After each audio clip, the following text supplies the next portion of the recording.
Even after I've established enough money for liquidity to cover my emergencies and short term goals, even after I've established the right beginning amount of income with a little bit extra in order to cover my regular living expenses and to replenish my liquidity needs, I still have needs for growth.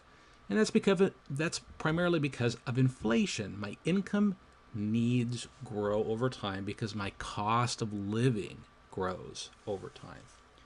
And so, how much is enough to put into growth in order to cover these growing income needs? Well, it depends on a few things. It depends on the inflation rate. What's that going to be over time? It's going to depend on my income sources and how fast they're growing in comparison to how fast my expenses are growing. And it also is going to depend on my total income needs. Somebody who has a very large income need is going to have much larger needs for growth because their increases to income are higher than somebody who has lower income needs in retirement. What might this look like from a diagram standpoint? Well, let's say, for example, we have a small amount of a pension plus some husband and wife Social Security. Let's say that our income needs are this black line right here. Over time, they grow because of inflation, but at the very beginning of retirement, I see that I have my pension, I have my Social Security.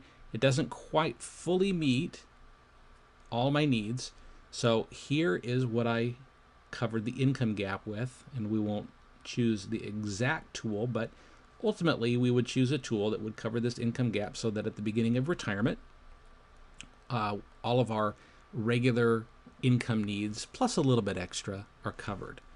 But notice with a growing expenses, I have this gap that starts to form between all my income sources and what my expenses are. So there's different periods along retirement along this line, maybe over each 5-year time period, that I've got to increase my income in order to keep pace with income versus expenses. So we still need the growth piece in order to get more income or purchase more income. Once again, a lot of tools that we can use in order to cover the growing income gap over the years, but ultimately it's the growth capacity, having increasing amounts of money, that I'm able to carve off some of those assets, those growth assets, in order to add more income to meet my increasing expense needs.